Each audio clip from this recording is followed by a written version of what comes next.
नमस्कार, मेरा नाम है सोनिका और आप देख रहे हो तत्काल न्यूज लाइव। बिहार में चुनाव अब ईवीएम मशीन से नहीं होगा।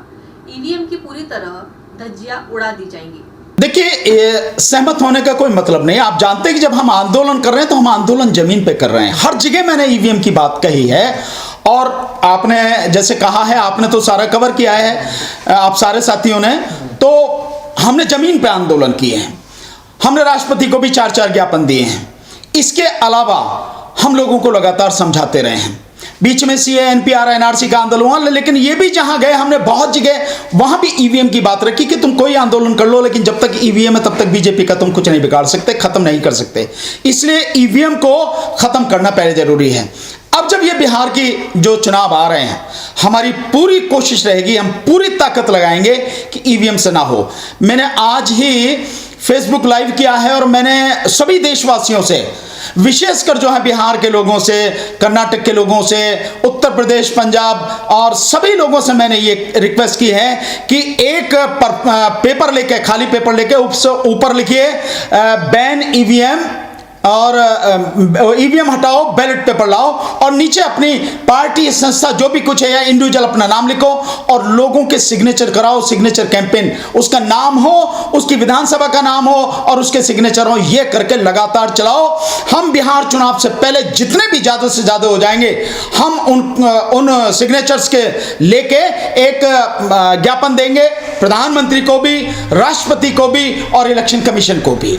इसके अलावा अगर उस सबके बावजूद भी ईवीएम से चुनाव कराया ही जाता है, मैंने बिल्कुल कहा है, एक साथी ने, मैंने जो अब ईवीएम के विषय में जो एक इंटरव्यू हुआ था उसमें ये बात कही थी, तो उसमें एक साथी कहा है कि आप कह रहे हैं जमीन पे कुछ नहीं कर रहे। हालांकि कुछ साथियों ने उसका जवाब दिया कि नहीं, जमीन पे आंदोलन किए हैं और मौका आएगा तब ये सारी बात होगी। बिहार का चुनाव है, हम पूरी ताकत लगाएंगे, न केवल जो हम सिग्नेचर कैंपेन चला रहे हैं उससे अगर नहीं माने तो हमने कहा है कि चाहे कुछ हो जाए, चाहे हमें गोली मार दी जाए, चाहे हमें जेल भेज दिया जाए, चाहे फांसी पे चढ़ा दिया जाए, इस बार अगर बिहार में चुनाव ईवीएम से होंगे तो ईवीएम बिहार में तोड़ा जाएगा।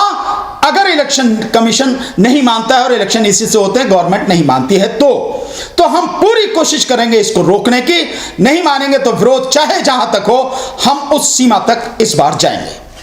लेकिन सर, भारत एक लोकतंत्र है और जब लोगों को यहाँ संदेह है कि ईवीएम में कुछ ना कुछ गड़बड़ है और वोट देने का अधिकार है भारत में, तो सर न्याय व्यवस्था क्यों नहीं इसमें हस्तक्षेप कर रही है? नहीं, देखिए, यही सबसे बड़ा दुर्भाग्य है।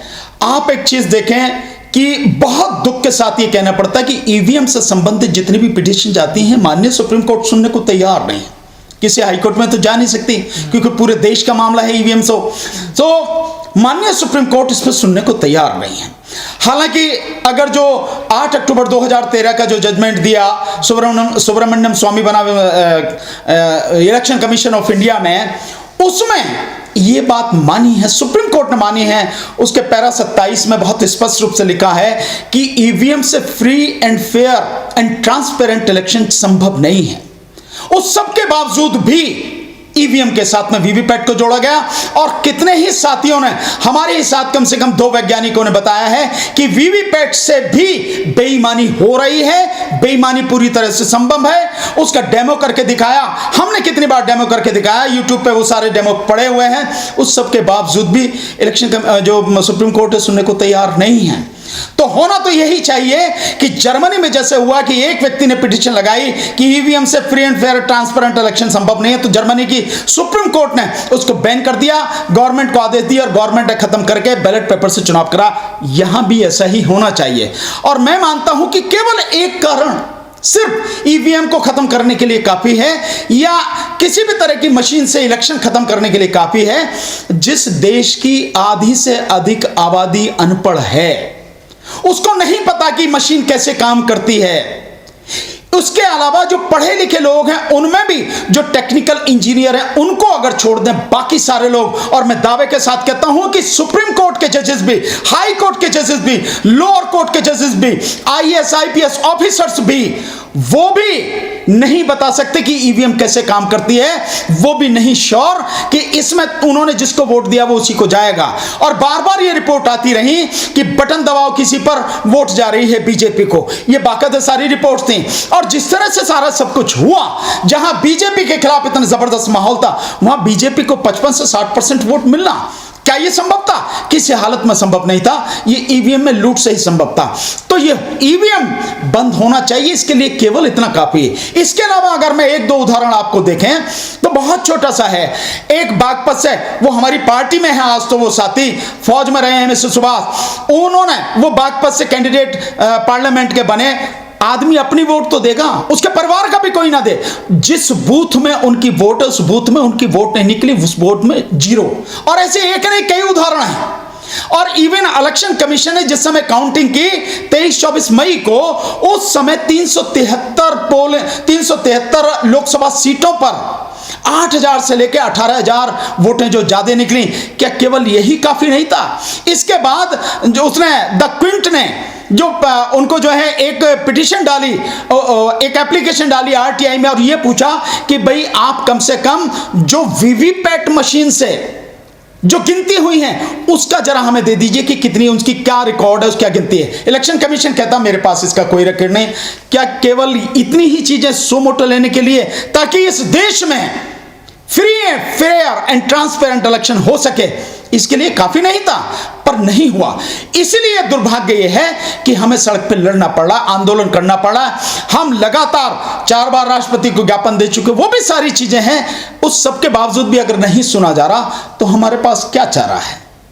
राजनीतिक पार्टियां अगर मिलकर उसका बायकॉट नहीं कर रही, इसके विरोध में नहीं आ रही, मैं नहीं जानता कि क्यों है, क्या बात है, क्या नहीं है, जबकि उनको खुल के इसका विरोध करना चाहिए था। तो कोई दिक्कत नहीं, मैं तो पहले ही कह चुका हूं कि जनता का आंदोलन है, जनता को लड़ना पड़ेगा, सड़क पर आकर जन आंदोलन बनाना पड़ेगा। सर, आपने कहा कि ईवीएम से लूट हो रही है वोटों की, तो आप कैसे इसको मतलब लोगों को सिक्योर करेंगे कि बैलेट पेपर से लूट नहीं होगी? नहीं, देखिए बहुत सिंपल सी बात है, आपने बहुत बढ़िया सवाल पूछा, मैं इस सवाल का जवाब देना चाहता। देखिए बहुत संभावना है कि जो लोग ईवीएम के माध्यम से आसानी से इस लूट को अंजाम दे रहे हैं, उनको मालूम है कि बैलेट पेपर से जिस दिन चुनाव हो जाएगा उनके हाथ से सत्ता निकल जाएगी। एक उदाहरण इसका बता देता हूं कि यूपी में जिस समय 2017 में सरकार बनी और उसी साल जो है दिसंबर में यहां पे नगर पालिका चुनाव हुए, तो आपको मालूम है कि नगर निगम के जो 14 नगर निगम है यूपी में, उनमें से क्योंकि वहां पे ईवीएम से चुनाव हुए तो 12 में बीजेपी की जीत हुई, 2 में और जीते। लेकिन जहां पे नगर पालिका छोटी छोटी हैं वहां बैलेट पेपर से चुनाव हुआ, बीजेपी का सुपड़ा साफ हो गया। मैं ये शब्द इस्तेमाल कर रहा हूं, सुपड़ा साफ हो गया, रिकॉर्ड है, ये देख लिया जाए। तो उसको मालूम है कि जब बैलेट पेपर से होगा वो बीजेपी और उसके अलायंस मिला के 100 सीटें नहीं ले पाएंगे। मैं दावे के साथ कहता हूं लोकसभा की 543 सीटों में। स्वाभाविक है कि विधानसभा का चुनाव हो, लोकसभा का चुनाव हो, वो प्रशासन के दम पर, पुलिस के दम पर, शासन के दम पर गुंडागर्दी करेंगे, बूथ कैप्चरिंग की कोशिश करेंगे, लोगों को डराएंगे, धमकाएंगे। तो मैं तो बहुत सीधा सा इसके लिए कहता हूं, इलेक्शन कमीशन से निवेदन करता हूं कि इलेक्शन कमीशन पैरामिलिट्री फोर्स चाहे मिलिट्री लगानी पड़े, लेकिन फ्री एंड फेयर इलेक्शन अगर ऐसा होता है, बैलेट पेपर से होता है, तो उसका इंतजाम करे। नहीं तो हमने तो साथियों को बहुत स्पष्ट रूप से कहना है, साथियों जब ये सारी बात हो ही गई है और ये ईवीएम से लूट में कामयाब जब तक होते रहे और अब बैलेट पेपर से होना है, तो तुम्हें न केवल वोट देना है बल्कि अपने वोट की रक्षा भी करनी है। और अगर प्रशासन इसको नहीं करता, प्रशासन उनके साथ ही मिल जाता है, प्रशासन भी बेईमानी करने में अगर शामिल हो जाता है, तो भाई मरता क्या न करता, अपने वोट की रक्षा करना आपकी जिम्मेदारी है। जिस पल से आप वोट देने जाओ, वोट डालो और वोट के बैलेट पेपर के बॉक्स जो है वो बंद हो और गिनती हो, और जब तक सर्टिफिकेट ना मिल जाए तब तक भैया हर तरह से, लठ से, घूसे से, हर चीज से मजबूत रहो, क्योंकि वोट देना ही जिम्मेदारी नहीं है, उसकी रक्षा करना भी तुम्हारी ही जिम्मेदारी है। तभी बच पाओगे, नहीं तो बच नहीं पाओगे, लोकतंत्र नहीं बचेगा, तुम भी नहीं बचोगे। लेकिन लोग कहते हैं कि इतना बड़ा देश है, डेमोक्रेसी है, तो ईवीएम से बैलेट पेपर से संभव नहीं है चुनाव, कैसे करांगे? बहुत सारी मशीन नहीं लगेगी उसमें। बिल्कुल, कोई ये सब सारा झूठ है, सब बिल्कुल लोगों को गुमराह करने की बात है। ईवीएम क्या बिना लोगों के चल रही है? ईवीएम में क्या पैसा खर्च नहीं हो रहा है? ईवीएम से क्या इतनी जल्दी चुनाव के रिजल्ट आ रहे हैं? या अगर मैं मानता हूं कि 2 दिन लेट भी अगर चुनाव के रिजल्ट आते हैं, क्या फर्क पड़ जाता है? 135 करोड़ लोगों के विश्वास की बात है, इसमें न्याय की बात है, इसमें बिल्कुल साफ सुथरा इलेक्शन, पारदर्शी इलेक्शन हो, इसकी बात है। इसलिए जरूरी यह है कि चाहे कितना भी पैसा खर्च हो, और मैं जानता हूं कि उसमें ईवीएम से कम ही पैसा खर्च होगा, ज्यादा नहीं होगा। और जो मशीनरी लग रही है ईवीएम में, वही मशीनरी उसमें लगेगी, कहीं ज्यादा उसमें नहीं लगेगा। और जहां तक काउंटिंग की बात है, अगर थोड़ा बहुत उसमें ज्यादा भी होता है तो इसकी नहीं होनी चाहिए, क्योंकि दुनिया के वो देश जिन्होंने ईवीएम ईजाद की, आज वो भी बैलेट पेपर पे लौट गए हैं। बैलेट पेपर से उनके यहां चुनाव होता है, क्योंकि जानते हैं कि इससे साफ सुथरा और किसी भी हालत में पारदर्शी चुनाव संभव नहीं ईवीएम से। इसलिए इस देश में, इस देश के लोकतंत्र को बचाने के लिए, संविधान को बचाने के लिए, न्याय के लिए, और लोगों को उनका हक मिल सके, उनके मत का सही परिणाम सामने आ सके, उसके लिए बैलेट पेपर से चुनाव होना बहुत जरूरी है। ये खर्चे वर्चे, ये सारी कहानियां हैं, ये जो गोदी मीडिया है, या ये जो आपके इनके आईटी सेल के कीड़े हैं, यही सब कुछ जो है फैलाते हैं झूठ। ऐसा कुछ नहीं है कि उसमें ज्यादा पैसा खर्च होगा, ये सब बेकार की बात है। लेकिन सर, आपने कही लेट नतीजे आए, उसी लेकर तो लोग सवाल उठा रहे हैं कि हमारा पड़ोस में छोटा सा देश है पाकिस्तान, हुआ आज चुनाव हुआ तो आज से ही गिनती शुरू हो जाती है। मैं तो पहले इस बात को कह रहा हूं, जब हमने ईवीएम का आंदोलन किया, आप देखें जो हमने ज्ञापन दिया है, हमारे ज्ञापन में जो 11-12 मांग है हमारी, हमने उसमें बाकायदा लिखा है कि चुनाव बैलेट पेपर से हो, और जिस दिन चुनाव पोलिंग जिस दिन हो, वो पूरा एक ही दिन में पोलिंग होना चाहिए, चाहे पूरे देश में हो। हमारे पास सारी मशीनरी है, सब कुछ है। ये सब बेकार की बातें कि लोग नहीं, अगर 135 करोड़ की आबादी में आपको इतनी संख्या नहीं मिलेगी कि जो एक दिन में इलेक्शन करा सके, तो और कहां मिलेगी? कहां मिलेगी? और तो हमारे पास संसाधन है, मानव संसाधन भी हमारे पास है, पैसा भी हमारे पास है, किसी चीज की कोई कमी नहीं है।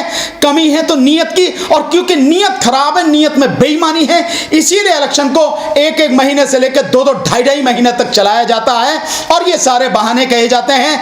एक ही दिन में पूरे देश में इलेक्शन होना चाहिए, चाहे लोकसभा का हो और चाहे विधानसभा का हो, तो पूरे राज्य में एक ही दिन में होना चाहिए। और जैसे ही पोलिंग खत्म हो जाए शाम को 5 बजे, उसके 2 घंटे के बाद तुरंत चुनाव बैलेट पेपर की गिनती हो जानी चाहिए, ताकि किसी भी तरह की बेईमानी की कोई जगह ही न बचे। तो क्या जो बीच में समय होता है उसमें गड़बड़ करने की संभावनाएं होती है? हर जगह हो सकती है, संभावना से इनकार नहीं कर सकते। कहीं भी कोई भी जगह हो सकती है जहां पे बेईमानी करने की कोशिश की जाए, कई मतलब उसके रास्ते निकाले जाएंगे, लेकिन यही रास्तों को देखना न केवल शासन प्रशासन की जिम्मेदारी है, इलेक्शन कमीशन की जिम्मेदारी है, सिक्योरिटी फोर्सेस जिनको इलेक्शन की उसमें व्यवस्था में लगाया जाता है उनकी जिम्मेदारी है, बल्कि साथ साथ सारे समाज की जिम्मेदारी है, वोटर की जिम्मेदारी है कि तुमने वोट दी है तो जिसको दी है व्यक्ति को और जिस पार्टी को, उसी के हक में जाए, उसकी रक्षा करने के लिए भी तैयार रहना चाहिए, अन्यथा वोट देने का कोई मतलब नहीं है। कुछ लोग ये भी कहते हैं कि देश 21वीं सदी में जा रहा है और तुम पीछे की सदी में जाने के लिए ये तो उन सब नहीं, तो जो ये कहते हैं ना, वो आईटी सेल के कीड़े ही तो हैं, वो एक विशेष मानसिकता के लोग हैं। उनसे ये पूछो तो भैया गाय का मूत्र काहे के लिए पी रहे हो? फिर अगर 21वीं सदी की तरफ जा रहे हो तो ये गौमूत्र जो पीने की बात है, ये तो 21वीं सदी की नहीं है, ये तो पुरानी सदी की बात है। ये जो तुम टल्ली बजा रहे हो, ये कौन सी सदी की बात है भैया? ये कौन, बताओ ना कौन सी सदी की बात है? तुम जीवन के और सारे जो काम कर रहे हो, वो कौन सी सदी के हैं? वो कौन सी सदी के हैं? वो सब उसी पुरानी सदी के ना। तुम्हारा जितने भी संस्कार सब कुछ होते हैं, वो सब उसी पुरानी सदी के ना। 21वीं सदी के हिसाब से काम करो ना। ये सब कहने की बातें हैं, लोगों को भ्रमित करने की बातें हैं। और जो ये लोग कहते हैं, एक बार जरा अपने गिरेबान में झांक के देखें कि यार कब तक झूठ बोलोगे, कब तक लोगों को गुमराह करोगे? अब तो कम से कम बंद करो। एक झूठ की भी बोलने की एक सीमा होती है, जैसे पाप का घड़ा बढ़ जाता है, झूठ का भी घड़ा कभी ना कभी तो भरेगा। कम से कम ये भी उन्हें सोचना चाहिए। तो सुप्रीम कोर्ट आपकी नहीं है, चुनाव आयोग आपका नहीं है, देश की सरकार भी आपकी नहीं है, जनता कैसे खड़ी होगी? जनता खड़ी होगी कि लोग जो हैं जो जनता का नेतृत्व कर रहे हैं, सामाजिक कार्यकर्ता, सामाजिक संगठन, जो समझदार राजनीतिक लोग हैं, जो जागरूक लोग हैं, जो पत्रकार हैं, जो लोगों को जगाने का बहुत ईमानदारी से काम कर रहे हैं, उन सबको लोगों को जगाना है और लोगों को जागना है, उनके साथ में खड़ा होना है।